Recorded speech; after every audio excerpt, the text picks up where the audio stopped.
Hello, and welcome to the second set of readings for Mr.G Reads. So now, as explained in the first set of readings episode, we will now be reading a little bit of Jurassic Park by Michael Crichton. Now, because this book is not numerically divided into chapters, it is actually divided into parts, and then the parts are subdivided in titles, titled chapters, not numbered chapters. We're actually going to be covering not specific numbered chapters. We're going to be covering the introduction, the prologue, and the first titled section of the first iteration. So yeah, without further ado, let's take a journey. Introduction. The InGen Incident. The late 20th century has witnessed a scientific gold rush of astonishing proportions. The headlong and furious haste to commercialize genetic engineering. This enterprise has proceeded so rapidly, with so little outside commentary, that its dimensions and implications are hardly understood at all. Biotechnology promises the greatest revolution in human history. By the end of this decade, it will have outdistanced atomic power and computers in its effect on our everyday lives. In the words of one observer, biotechnology is going to transform every aspect of human life. Our medical care, our food, our health, our entertainment, our very bodies. Nothing will ever be the same again. It's literally going to change the face of the planet. But the biotechnology revolution differs in three important respects from past scientific transformations. First, it is broad-based. America entered the atomic age through the work of a single research institution at Los Alamos. It entered the computer age through the efforts of about a dozen companies. But biotechnology research is now carried out in more than 2,000 laboratories in America alone. 500 corporations spend $5 billion a year on this technology. Second, much of the research is thoughtless or frivolous. Efforts to engineer paler trout for better visibility in the stream, square trees for easier lumbering, and injectable scent cells so you'll always smell of your favorite perfume may seem like a joke, but they are not. Indeed, the fact that biotechnology can be applied to the industries traditionally subject to the vagaries of fashion, such as cosmetics and leisure activities, heightens the concerns about the whimsical use of this powerful new technology. Third, the work is uncontrolled. No one supervises it. No federal laws regulate it. There is no coherent government policy in America or anywhere else in the world.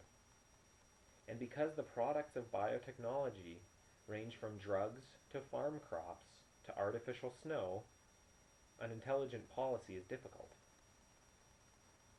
But most disturbing is the fact that no watchdogs are found among scientists themselves. It is remarkable that nearly every scientist in genetics research is also engaged in the commerce of biotechnology. There are no detached observers. Everybody has a stake. The commercialization of molecular biology is the most stunning ethical event in the history of science, and it has happened with astonishing speed. For 400 years since Galileo, science has always proceeded as a free and open inquiry into the workings of nature. Scientists have always ignored national boundaries, holding themselves over the transitory concerns of politics and even wars. Scientists have always rebelled against secrecy in research, and have even frowned on the idea of patenting their discoveries, seeing themselves as working to the benefit of all mankind. And for many generations, the discoveries of scientists did indeed have a peculiarly selfless quality. When, in 1953, two young researchers in England, James Watson and Francis Crick, deciphered the structure of DNA, their work was hailed as a triumph of the human spirit, of the centuries-old quest to understand the universe in a scientific way. It was confidentially expected that their discovery would be selflessly extended to the greater benefit of mankind. Yet that did not happen. 30 years later, nearly all of Watson and Crick's scientific colleagues were engaged in another sort of enterprise entirely. Research in molecular genetics had become a vast, multi-billion-dollar commercial undertaking, and its origins can be traced not to 1953, but to April 1976. That was the date of a now famous meeting, in which Robert Swanson, a venture capitalist, approached Herbert Boyer, a biochemist at the University of California. The two men agreed to found a commercial company to exploit Boyer's gene splicing techniques.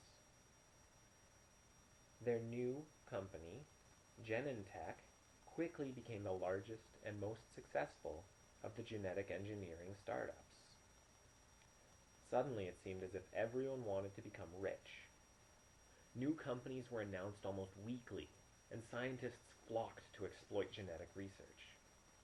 By 1986, at least 362 scientists, including 64 in the National Academy, sat on the advisory boards of biotech firms. The number of those who held equity positions or consultancies was several times greater. It is necessary to emphasize how significant this shift in attitude actually was. In the past, pure scientists took a snobbish view of business. They saw the pursuit of money as intellectually uninteresting, suited only to shopkeepers. And to do research for industry, even at the prestigious Bell or IBM labs, was only for those who couldn't get a university appointment.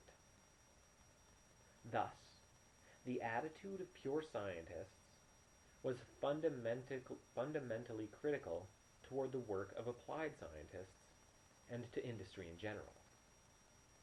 Their long-standing antagonism kept university scientists free of contaminating industry ties, and whenever debate arose about technological matters, disinterested scientists were available to discuss the issues at the higher levels. But that is no longer true. There are very few molecular biologists and very few research institutions without commercial affiliations. The old days are gone. Genetic research continues at a more furious pace than ever, but it is done in secret and in haste and for profit. In this commercial climate, it is probably inevitable that a company as ambitious as International Genetic Technologies, Incorporated, of Palo Alto, would arise.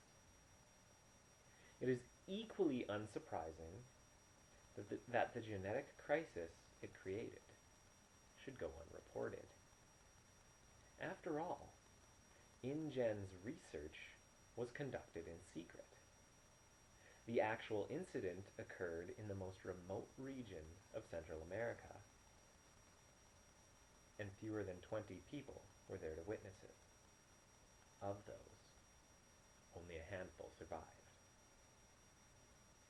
Even at the end, when International Genetic Technologies filed for Chapter 11 protection in the United States Bankruptcy Court in San Francisco on October 5, 1989, the proceedings drew little press attention. It appeared so ordinary.